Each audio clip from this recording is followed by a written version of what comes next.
sahabat, antum mengerti permintaan apa yang dia minta kepada Rabbnya? Dia meminta supaya nanti kalau dia terbunuh di jalan Allah, tidak ada orang musyrik yang mampu menjamah tubuhnya.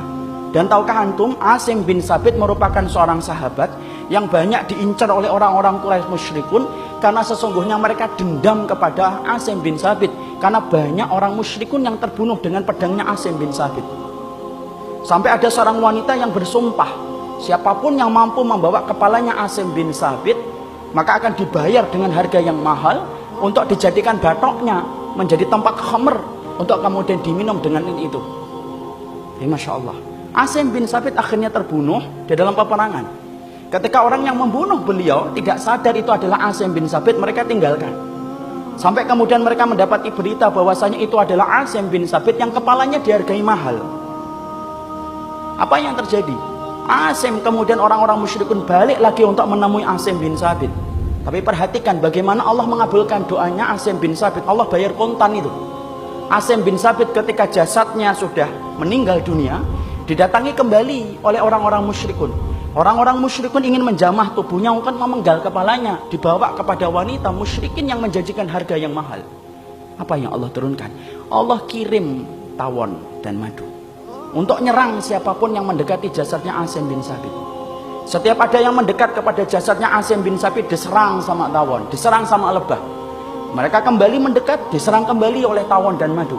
Mereka mendekat, diserang kembali oleh tawon dan madu, sampai mereka keletihan. Ketika mereka saling berbicara dan rembugan, gimana ini kita menyelesaikan masalah ini? Di antara mereka berkata, biarkan dulu sampai tawonnya balik ke kandangnya, ke tempatnya. Ketika mereka sedang menunggu, Allah turunkan air hujan. Tentaranya yang kedua setelah tawon, Allah turunkan hujan begitu derasnya. Saking begitu derasnya, maka kemudian air itu begitu banyak, bagaikan bah, sampai kemudian menggeret atau kemudian membuat jasadnya Asim bin Sabit itu kemudian jalan, hanyut bersama dengan hanyutnya air. Kemudian orang-orang musyrikun ingin mengejar jasadnya Asim bin Sabit, tetapi langkah kaki mereka tidak mampu menjangkau cepatnya air ketika membawa jasadnya Asim bin Sabit, sampai Allah tempatkan pada satu tempat yang sampai hari ini tidak ada yang tahu di mana Asim bin Sabit itu meninggal dunia dan kemudian berada. Allah bayar kontan. Ini menunjukkan kepada kita doa itu mustajab. Di mana doanya para sahabat bernilai akhirat. Jangan gampangkan dan jangan remehkan tentang doa, ikhwan. Karena ternyata banyak di antara kita yang tidak sadar, ketika kita mentok terhadap satu masalah, sering kita kemudian merasa kita tidak punya daya dan upaya lagi untuk merubah. Padahal kamu masih punya tempat untuk berdoa dan membuka pintu langit dengan doamu. Perhatikan Umar bin Khattab dalam riwayat Imam Malik. Ketika kemudian Umar bin Khattab itu berdoa, Allahumma rzuqni syahadatan fi sabilika wa wafatan fi biladi nabiyika. Umar bin Khattab itu berdoa, ya Allah, berikanlah aku ini mati syahid di jalanmu. Tetapi mati syahidnya di kota nabimu, kota Madinah. Maka ada seorang sahabat-sahabat, yaitu adalah Abdurrahman bin Auf, yang meragukan doanya Umar bin Khattab radhiyallahu anhu dan berkata, wahai Amirul Mukminin, kalau kamu meminta supaya mati syahid, ya jangan di kota Madinah. Wong kota Madinah lagi aman kok. Kalau meminta mati syahid, sana loh di perbatasan Syam, sana loh di Mesir, ketika sedang berkecamuk jihad antara Amr bin As dan pasukan Romawi. Tapi ternyata Umar bin Khattab yakin dengan apa yang dia minta kepada Allah. Dia tetap berdoa supaya mati syahid, dan mati syahidnya itu di jalan, di kota nabinya. Ternyata Allah membayar kontan apa yang diminta oleh Umar bin Khattab radhiyallahu anhu. Umar bin Khattab radhiyallahu anhu ketika peristiwa sholat subuh ditikam oleh Abu Lu'lu'ah al-Majusi. Di mana meninggalnya? Bukan di kota Syam, bukan di Palestina, bukan di Yaman, tapi meninggalnya adalah di kota Nabi yang beliau cintai, yaitu adalah Madinah.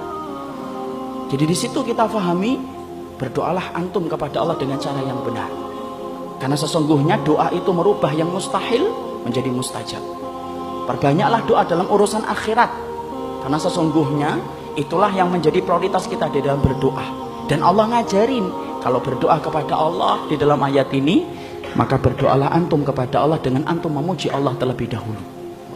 Makanya mari kita bahas sebentar, bagaimana sih adab seorang mukmin itu ketika berdoa? Angkat tangan. Maka kemudian di dalam kita berdoa, tidak boleh bagi kita itu kemudian tanpa mengangkat tangan. riwayat-riwayat yang menerangkan tentang kita berdoa kepada Allah diterangkan secara mutawatir lafzi, yaitu adalah diterangkan dengan riwayat yang berlimpah dan banyak. Rasulullah itu mengangkat tangan di dalam dia berdoa dan memohon kepada Allah. Mengangkat tangannya tidak boleh sejajar dengan pusar, tidak boleh sejajar dengan perut, tapi kemudian sejajar dengan bahu. Begini cara kita meminta. Tapi Syekh Utsaimin menerangkan ada 4 tata cara kita mengangkat tangan dalam berdoa. Yang pertama, tidak boleh ngangkat tangan. Kapan kita berdoa tidak boleh ngangkat tangan? Antum ketika sujud jangan ngangkat tangan, batal. 2, tasyahud, tidak boleh ngangkat tangan. Antum berdoa ketika sujud apakah menjadi mustajab? Ustaz, mustajab. Aqrabu ma yakunul abdu bi rabbih inda sujudi fa aksiru fihi du'a faqaminun ayyustajaba lakum, rawahu Muslim. Sesungguhnya kedudukan yang paling dekat antara Allah dengan hambanya itu terjadi